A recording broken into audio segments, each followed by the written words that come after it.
ನಮಸ್ಕಾರ.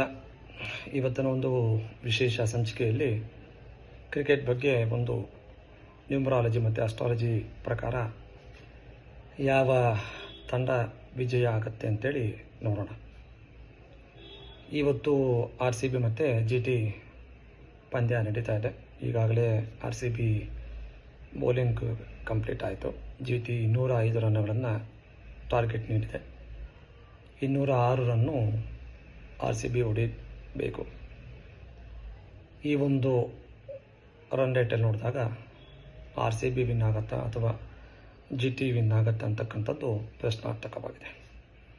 ಈ ಒಂದು ವಿಚಾರದಲ್ಲಿ ಜ್ಯೋತಿಷ್ಯದ ಪ್ರಕಾರ ಮತ್ತು ನ್ಯೂಮರಾಲಜಿ ಪ್ರಕಾರ ಯಾವ ತಂಡ ವಿನ್ ಆಗುತ್ತೆ ಅಂತಕ್ಕಂಥದ್ದನ್ನು ಜಸ್ಟ್ ಒಂದು ಅನಲೈಸ್ ಮಾಡಿ ಹೇಳ್ತಾ ಇದ್ದೀವಿ.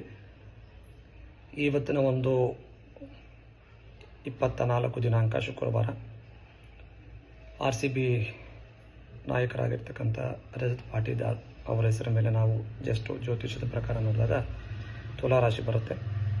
ತುಲಾರಾಶಿಯಲ್ಲಿ ಚಂದ್ರನ ಒಂದು ಬಲ ಮತ್ತು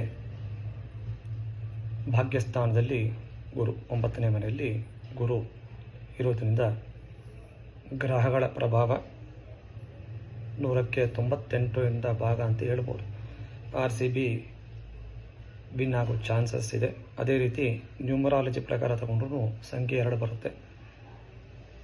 ಈ ಒಂದು ಸಂಖ್ಯೆ 2ರಲ್ಲಿ ತಗೊಂಡಾಗ RCB ವಿನ್ ಆಗ್ತಕ್ಕಂಥ ಚಾನ್ಸಸ್ಸು 100ಕ್ಕೆ 100 ಇದೆ ಅಂತೇಳಿ ಜಸ್ಟ್ ಒಂದು ಅನಲೈಸ್ ಮಾಡಿ ಹೇಳ್ತಾ ಇದ್ದೀವಿ. ನೋಡೋಣ, ಇನ್ನು ಒಂದು 2 ಗಂಟೆಗಳ ಸಮಯ ಇದೆ. RCB ವಿನ್ ಆಗುತ್ತಾ GT ವಿನ್ ಆಗುತ್ತಾ ಅಂತಕ್ಕಂಥದ್ದನ್ನು ಜ್ಯೋತಿಷ್ಯ ಮತ್ತು ನ್ಯೂಮರಾಲಜಿ ಪ್ರಕಾರ ಅನಲೈಸ್ ಮಾಡಿ ಹೇಳ್ತಾ ಇದ್ದೀವಿ. ಇವತ್ತಿನ ಒಂದು ವಿಜಯ RCBಗೆ ಆಗುತ್ತೆ ಅಂತೇಳಿ ಜ್ಯೋತಿಷ್ಯದ ಪ್ರಕಾರ ಮತ್ತು ನ್ಯೂಮರಾಲಜಿ ಪ್ರಕಾರ 100ಕ್ಕೆ 100 ವಿಜಯ RCBಗೆ ಇದೆ ಅಂತೇಳಿ ಹೇಳ್ತಾ ಇದ್ದೀವಿ. ನೋಡೋಣ. ನಮಸ್ಕಾರ. ಎಲ್ಲ ಕಾಮೆಂಟನ್ನು ಮಾಡಿ ಯಾವ ತಂಡ ವಿಜಯ ಆಗುತ್ತೆ, RCB ವಿನ್ ಆಗುತ್ತಾ ಅಥವಾ GT ವಿನ್ ಆಗುತ್ತಾ ಅಂತಕ್ಕಂಥದ್ದನ್ನು ಕಾಮೆಂಟನ್ನು ಮಾಡಿ.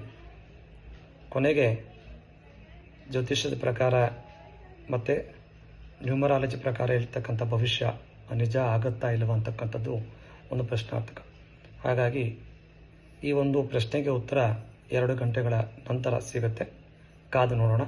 ಇವತ್ತು RCB 100ಕ್ಕೆ 100ರಷ್ಟು ವಿನ್ ಆಗುತ್ತೆ ಅಂತೇಳಿ ಜ್ಯೋತಿಷ್ಯ ಮತ್ತು ನ್ಯೂಮರಾಲಜಿ ಪ್ರಕಾರ ಹೇಳ್ತಾ ಇದ್ದೀವಿ.